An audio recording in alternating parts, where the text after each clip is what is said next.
할렐루야. 네, 약한 자에게 힘이 되어주시고 또 외로운 자에게 벗이 되어주신 우리 주님을 향하여 할렐루야 찬양대에서 귀한 찬양을 올렸습니다. 우리 주님께서 영광 중에 받아주신 줄로 믿습니다. 찬양의 가사처럼 늘 우리를 구하기 위하여 힘쓰시는 그 주님의 은혜를 잊지 않고 늘 감사하며 그 은혜에 보답하는 우리 모두가 되기를 주의 이름으로 축원합니다. 이 시간 우리 옆 사람 인사 나누시다. 주님께 감사합시다. 주님께 감사합시다.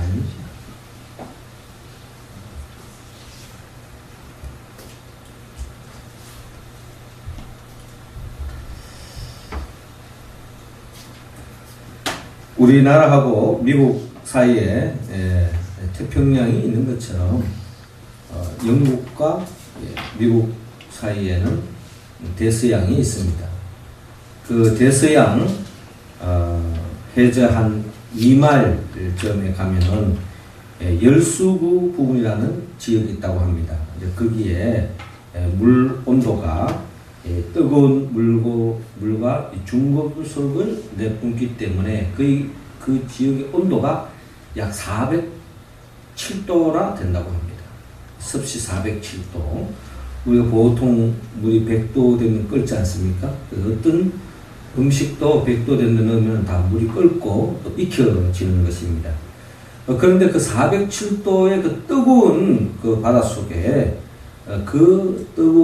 바닷속에 유영하고 다니는, 헤엄쳐 다니는 새우가 있다는 겁니다. 보통 새우 같으면은 100도씨에 넣어버리면 다 보통 우리가 새우를 넣으면 볼고스름하게 이제 익혀져서 아주 먹음직스럽게 바뀌지 않습니까? 근데 이 407도가 되는 곳에 익혀지지 않고 헤엄을 치고 다니는 새우를 과학자가 발견하게 되는데 그 새우 이름이 방화새우, 일명 익혀지지 않는 새우라는 것입니다. 생명에 참 독특한 특징을 가지고 있는 거죠. 이런 생명체는 그 뜨거운 407도에도 익혀지지 않고, 아마 글쎄요, 튀김할 때에 그 튀김했을 때 그 온도가 어느 정도 되는지 잘 모르겠습니다만은 아마 이 친구는 그 튀김하는 그 기름에 넣어도 아마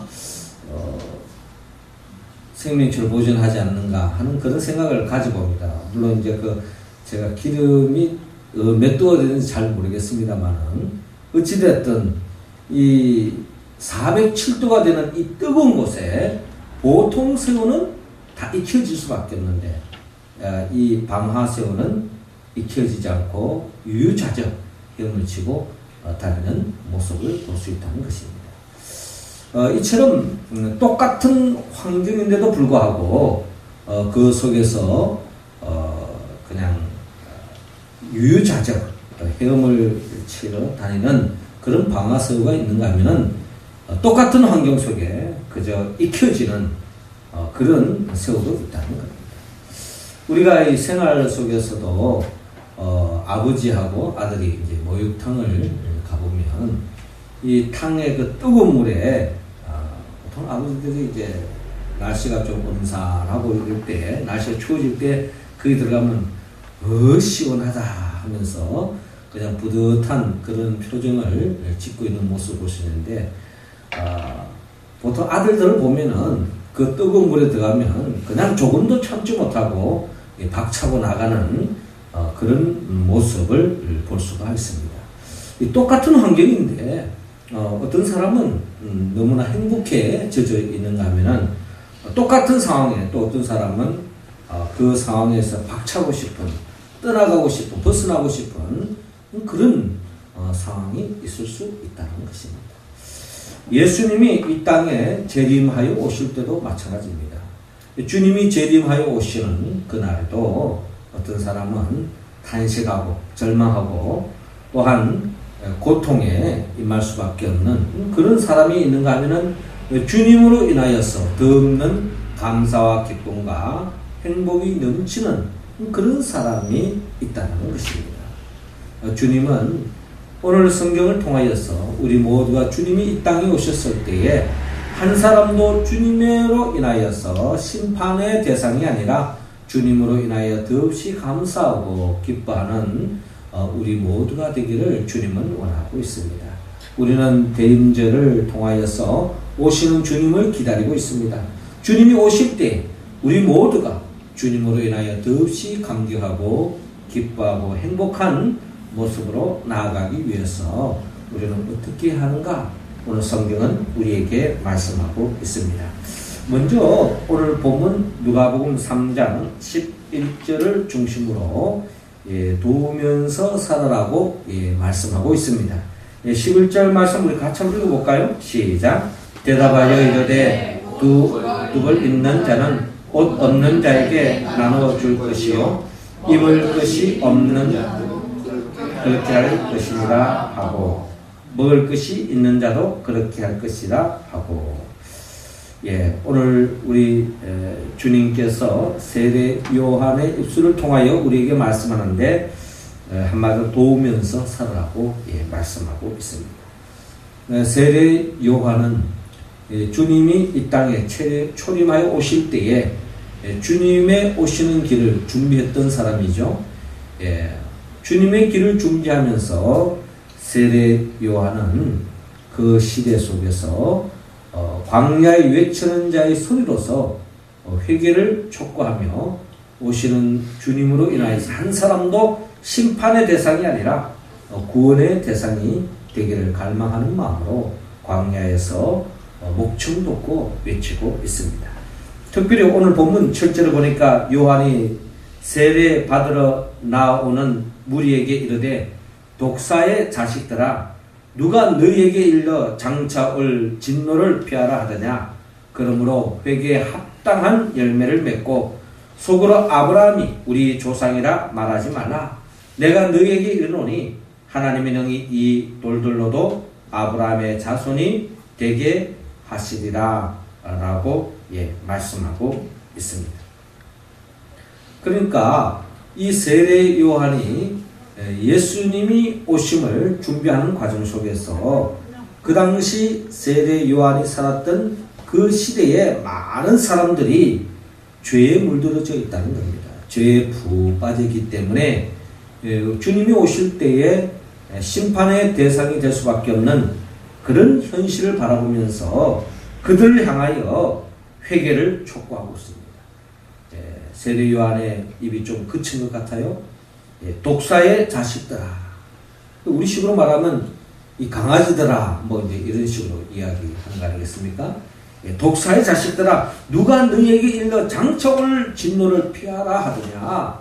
너희들이 지금 죄로 물들어져 있는데 죄로 물들어져 있고는 너희들이 주님의 심판에 벗어날 길이 없다. 그러므로 회개에 합당한 열매를 맺고 속으로 아브라함이 우리 조상이라 말하지 말라. 이 이스라엘 사람, 세례 요한이 바라봤던 그 많은 이스라엘 사람들은 자칭 하나님의 자녀다, 하나님의 백성이다는 자부심을 가지고 있었어요. 그리고 그들은 그들의 조상 아브라함의 후손이다 라고 하는 그런 자부심을 가지고 있었습니다.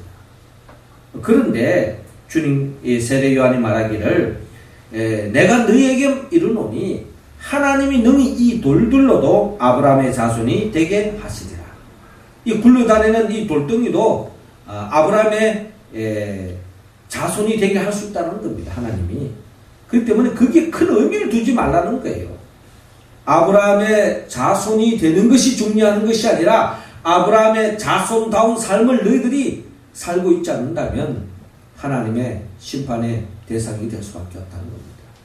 네가 하나님의 자녀다, 하나님의 백성이다 자부심을 가지고 있을지는 모르지만 너희들이 하나님의 자녀답게 백성다운 삶을 살지 못한다면 그것은 아무런 하나님 앞에 의미가 없다는 것입니다.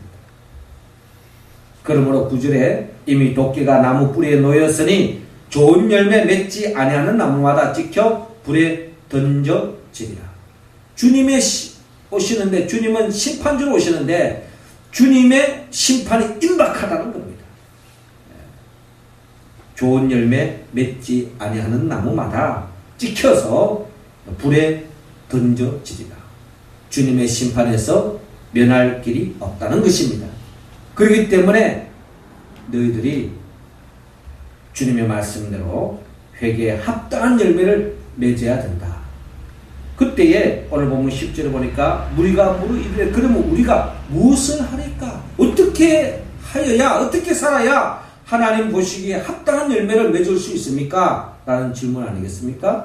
그때 세례 요한이 11절에 대답하여 이르되 옷 두 벌 있는 자는 옷 없는 자에게 나눠 줄 것이요 먹을 것이 있는 자도 그렇게 할 것이니라 하고 라고 말씀하고 있습니다. 옷 두 벌 있는 자는 옷 없는 자에게 나눠 줄 것이요 먹을 것이 있는 자도 그렇게 할 것이니라. 옷 두 벌 있는 자는 옷 없는 자에게 나눠 줄 것이요. 요즘 우리가 이제 이 세상을 바라볼 때에 절망에 빠지는 순간이 빈익빈 부익부라고 하는 현상을 바라볼 때에 우리는 어떤 상대적인 박탈감 또 절망감에 사로잡힐 때가 있습니다. 부자들은 더 부자가 되는 것 같고 가난한 사람은 상대적으로 더 가난해지는 것 같고 또 돈을 버는 경우가 많기 때문에 더 상대적으로 빈부의 격차가 더 심해지고 있다. 이건 뭐 남쪽에만 그런 것이 아니라 북쪽에도 그렇다 그래요.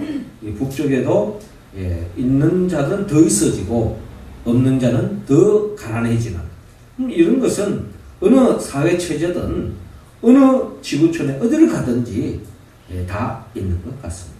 그런 가운데서 우리 간혹 신문을 통해서 우리의 마음을 이렇게 흐뭇하게 해주는 거 있다면 돈 많은 사람이 말이죠. 사회에다가 돈을 전 재산을 기부를 했다. 뭐 이런 이야기 들으면 참 우리로 하여금 흐뭇하게 하지 않습니까? 그런데 그런 흐뭇한 생각에서 머무는 것이 아니라 상대적으로 그렇게 하지 못한 사람들에 대해서 우리가 비판을 할 때가 많이 있습니다. 돈만 버리면 뭐해? 돈만 많았지. 뭐 이런 식으로 이제 이야기하는 경우가 있는데 그러면서도 우리 자신이 만약에 돈이 있다면 우리는 어떤 모습으로 설 것인가? 라고 생각할 때에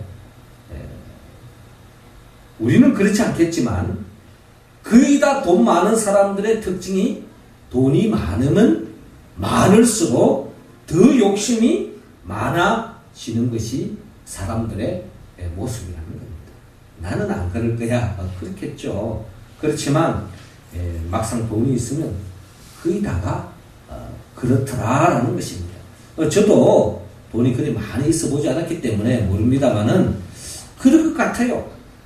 돈 있는 사람들을 가만보면 돈 있는 사람이 더 돈을 챙기는 모습을 우리는 생활 속에서 또 가까이 있는 사람을 통해서 우리가 볼 수가 있습니다. 돈이 많아지니까 또 사람들로부터 관심도 많이 받고 그럼 착각을 하는 거예요. 내가 돈이 많기 때문에 나에 대해서 좀 이렇게 대단하게 보는가 보다 라고 생각하고 또 돈이 많을수록 더 가지고 싶은 것이 또 사람들의 속성인 것 같습니다. 그래서 가진 것을 나눈다는 게 쉬운 이야기가 아니에요. 그래도 우리 가운데 계중에 나는 돈이 많이 나눌 거다. 여러분 그거는 그때 가서 이야기고 오늘 주님이 우리에게 이야기하는 거는 그런 거 논하지 말고 지금 네가 가지고 있는 것에 대해서 작은 것이라도 생활 속에서 나누는 사람 이게 진정 하나님이 기뻐하는 삶이요 하나님을 믿는 사람들의 삶의 자세다라는 것입니다. 훗날에 내가 돈을 많이 벌면은 그때 나누겠다 이런 거는 생각할 필요 없고 지금 내가 가진 것이 비록 동전 하나다 할지라도 그것을 작은 것이라도 내 주위에 나보다 더 어려운 사람들을 생각하면서 나눌 수 있는 마음가짐 이런 자세를 주님은 갖기를 원합니다. 먹을 것이 있는 자도 그렇게 할 것이니라 라고 말씀하고 있죠. 마태복음 25장에 보면은 주님이 재림하여 오실 때에 이 세상 사람들은 이 두 종류로 나누어진다고 합니다. 어떤 사람은 양과 같은 사람, 양과 같은 사람은 오른쪽으로, 또 염소와 같은 사람은 왼쪽으로 나눈다고 그래요. 오른쪽으로 양과 같은 사람은 주님이 의인이라 칭하면서 주님이 예비하신 축복의 자리에 이릅니다. 그런 사람은 어떤 사람인가? 주님께서 이런 말씀합니다. 내가 죽을 때에 너희가 먹을 것을 주었고 목마를 때에 마시게 하였고 나그네 되었을 때에 영접하였고 내가 벗었을 때에 옷 입혔고 병들었을 때에 돌아보았고 옥에 갇혔을 때 와서 보았느니라. 그때 의인들이 오른쪽에 있던 양과 같은 의인들이 주님께 이런 주님 제가 살아가면서 언제 제가 주님께 먹을 것을 주었으며 주님 목마르 할 때에 내가 마시겠고 주님 벗을 때 옷을 입혀준 적이 없는데 무슨 말씀입니까? 뭐 이런 어떤 질문을 합니다. 이때 왕이신 우리 주님께서 하신 말씀이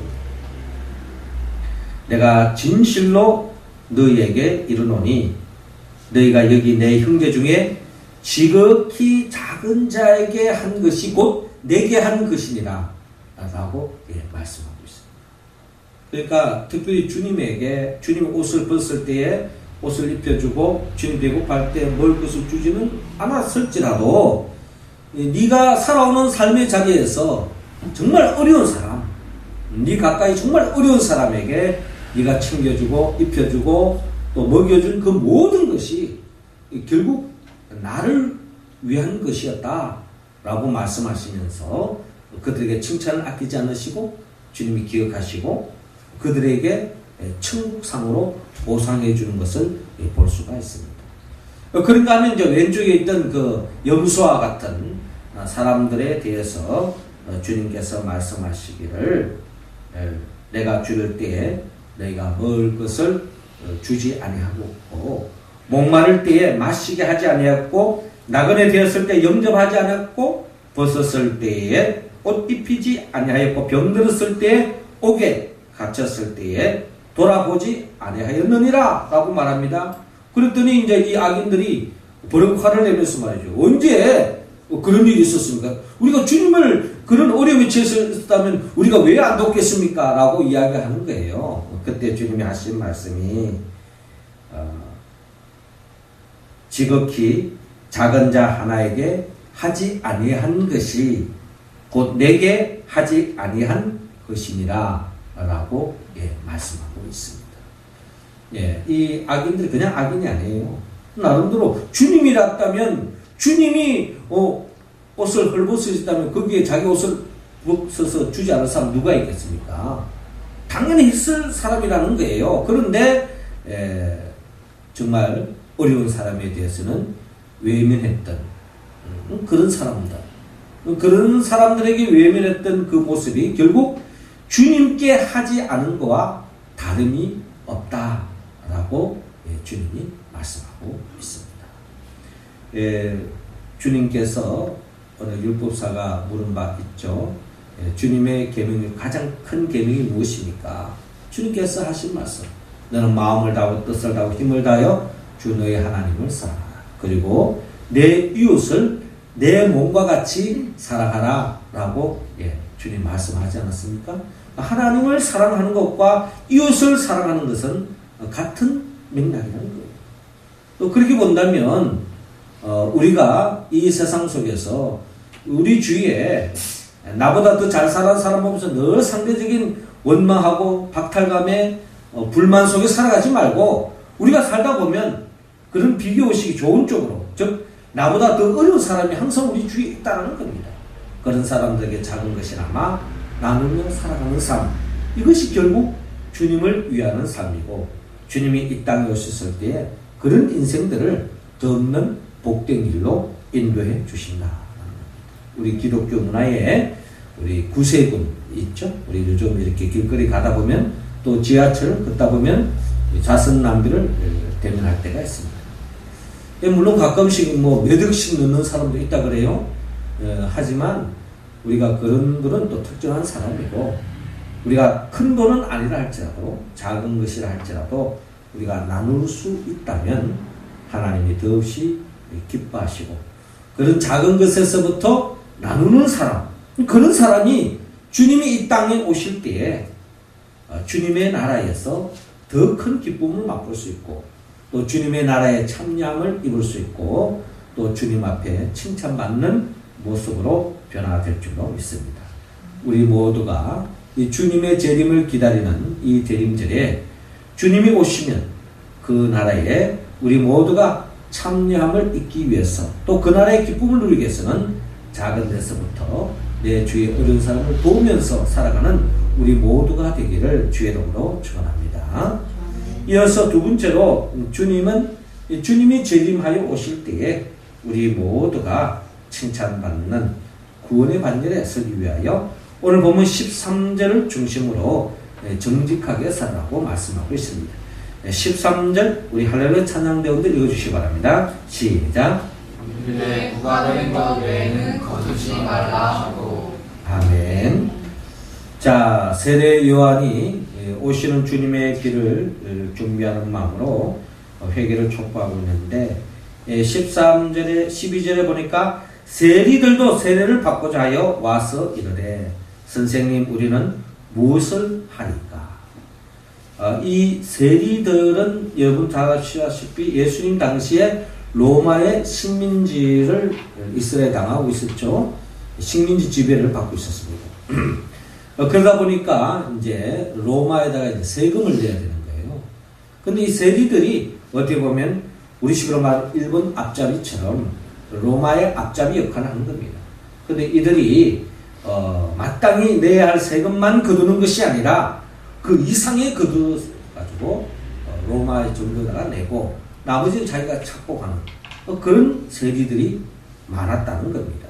그럼에도 불구하고 양심의 가책을 느낀 세리들 중에 세례 요한의 그 회개를 촉구할 때에 양심의 가책을 나오는지, 어떻게 하면 나도 주님이 오실 때 천망받지 않고 또 구원받을 길이 없는가 하는 그런 고민 속에서 질문합니다. 선생님이요? 우리는 무엇을 하리까? 이때 세례 요한이 13절에 이르되 부과된 것 외에는 거두지 말라 라고 말씀하고 있습니다. 그 당시에 세리들이 자기의 직책을 이용하여서, 한마디로 요즘식으로 말하면 갑질을 많이 한 것 같습니다. 자기의 그 직분, 그 권력을 가지고 자기 사리사욕을 채우기 위해서 그 이상의 세금을 거두는, 또 때를 따라서는 적게 거두면서 눈 감아주면서 또 다른 쪽으로 돈을 챙기는, 뭐 이런 게 우리 지금 신문상에 보면 자주 그런 일들을 우리가 비일비재하게 보지 않습니까? 많이 거두는 것도 문제지만 안 거둬요. 안 거둬놓고 개인적으로 챙기는 이런 모습. 부과된 것 외에는 거두지 말라. 이런 모습도 결국 불로소득, 거짓으로 자기 이익을 챙기는 모습이라는 것입니다. 14절에 군인들도 물어 이르되 우리는 무엇을 하리까? 하매 이르되 사람에게서 강탈하지 말며 거짓으로 고발하지 말고 받은 급료를 족한 줄로 알라. 우리 또 신문상에 한 번씩 보면 이 경찰들의 비리, 경찰들이 다 그런 건 아닌데 몇몇 이렇게 물을 흐리는 경찰들이 있어요. 이 친구들 중에는 나름대로 이렇게 비리를 눈 감아주고 또 돈을 따로 챙기는 이런 사람들, 또 잘못한 것을 보고 또 그것을 내가 눈 감아줄 테니까 알아서 해라, 뭐 이런 모습 있잖아요.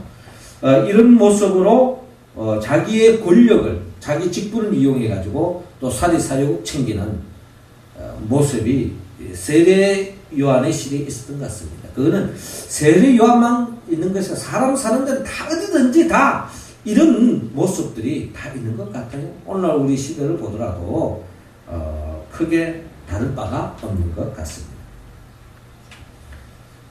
누가복음 19장에 보면 세리 중에 삭개오가 있습니다. 근데 삭개오도 어떻게 본다면 그 당시 세리들처럼 거두어야 할 세금 그 이상을 거두어 가지고 토색하는 그런 일을 도모했던 것 같습니다. 그래서 이 삭개오는 많은 사람들로부터 따돌림을 당하고 또 사람들의 질타를 한 몸에 받았던 사람이었는데, 예수님이 삭개오가 사는 그 마을을 지나가게 되었을 때에 삭개오도 돈으로 해결할 수 없는 참된 행복을 찾고자 주님을 만나 뵙고자 하는 그런 갈망으로 찾았던 것 같습니다. 그래서 주님을 뵙고 싶지만 키가 작아서 주님을 뵐 수 없어서 주님이 오시는 길목쯤에 뽕나무에 올라가서 예수님이 오는 것을 기다리고 있습니다. 예수님이 삭개오의 마음을 읽고서 나무에서 내려오너라. 내가 오늘 내 집에 유하여야겠다. 이때에 이 삭개오가 주님으로 인하여서 그가 회개하고 변화되어집니다. 그의 변화는 그의 말을 통해서 우리가 헤아릴 수 있는데, 삭개오가 주님께 이런 말씀을 하죠. 주여 보시옵소서, 내 소유의 절반을 가난한 자들에게 주겠으며 만일 네 것을 토색한 일이 있으면 4배나 갚겠나이다.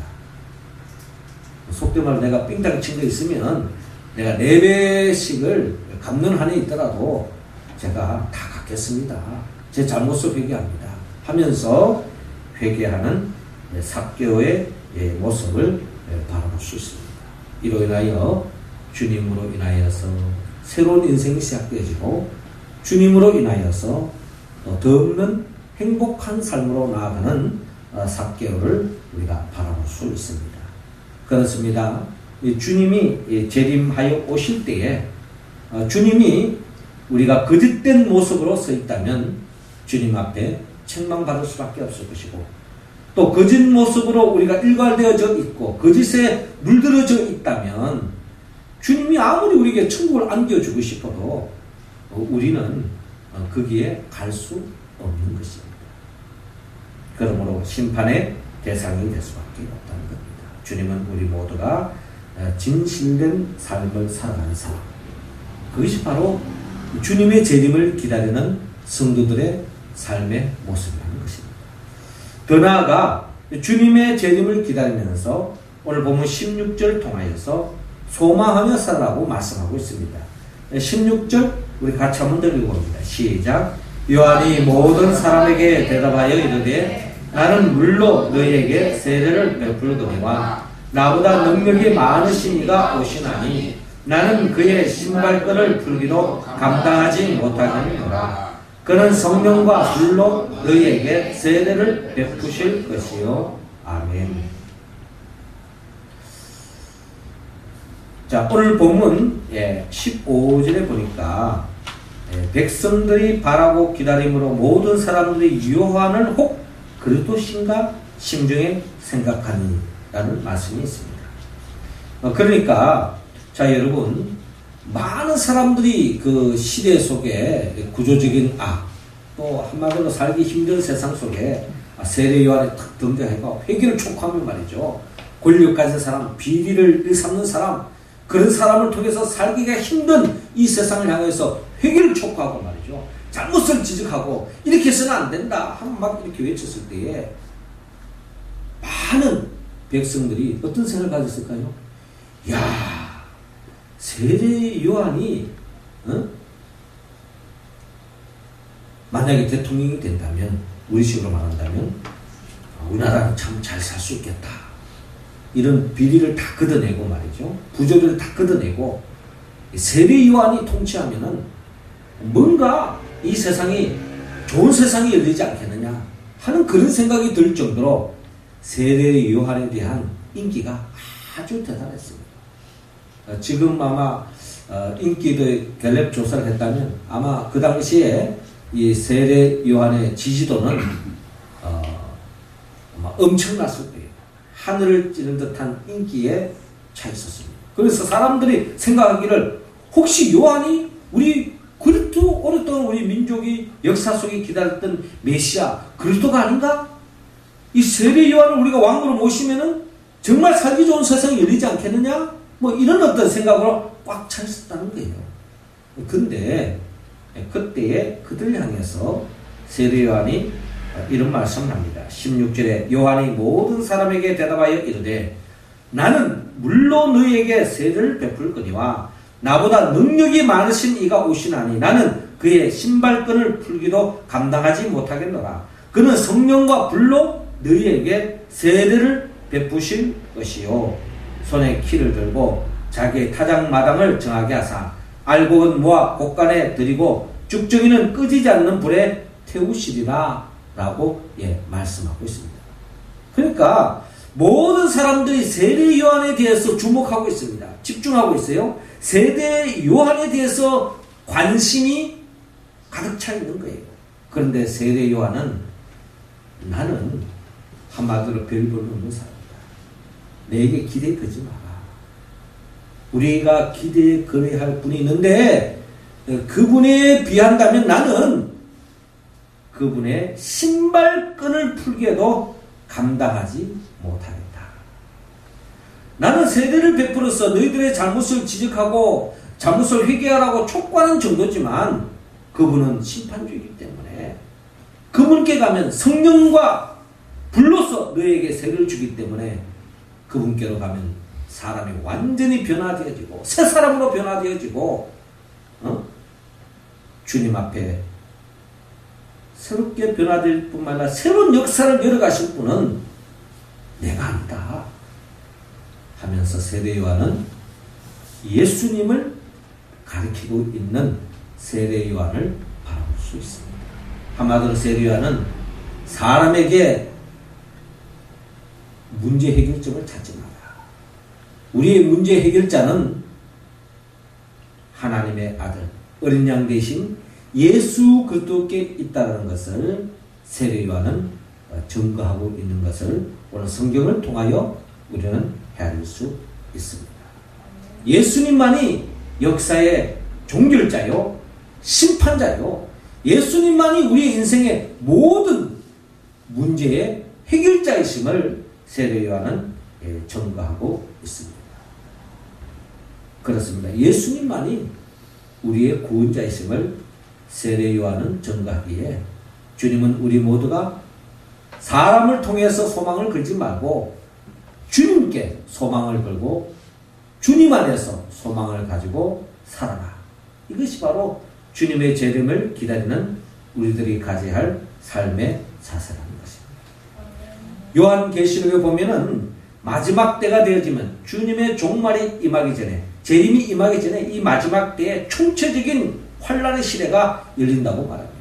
경제적인 문제, 정치적인 문제, 요즘식으로 말한다면 뭐 유가가 이제 점점 내려가서 경제가 아주 어려워진다고 이야기해요. 참 역설적이죠. 기름값이 내려가면 살기가 우리 서민들은 더 좋을 것 같은데 경제는 또 어려워진다 그래요. 그리고 또 정치적으로 갈수록 복잡한 양상이 전개되고 있습니다.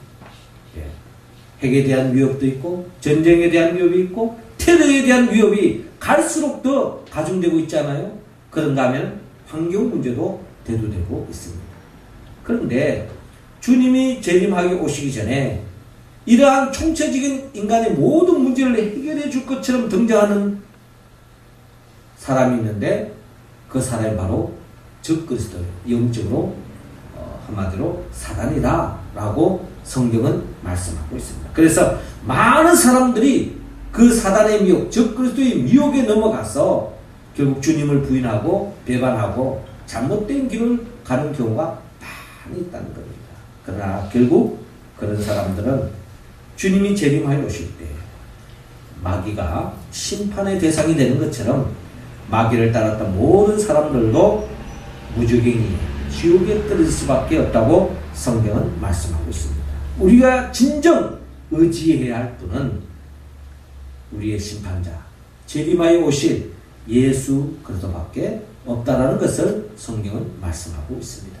시간과 공간을 뛰어넘어 역사를 뛰어넘어 우리의 문제 해결자 우리의 소망은 예수 그리스도밖에 없다는 것을 성경은 말하고 있습니다. 사랑하는 성도 여러분, 주님이 재림하실 주님은 재림하여 오십니다. 그때 우리가 어떠한 모습으로 있어야 할 것인가? 주님은 일상 속에 내 주위에 정말 어려운 사람, 나보다 더 어려운 사람을 도우며 살아가고 말합니다. 그리고 나 자신이 정직한 삶을 살아가래요. 마지막 때가 되어지면 조금만 양심을 파면은 엄청난 돈이 생길 것 같은 그런 위혹이 세상을 판치고 있습니다. 그래서 많은 사람은 다 거기에 넘어갑니다.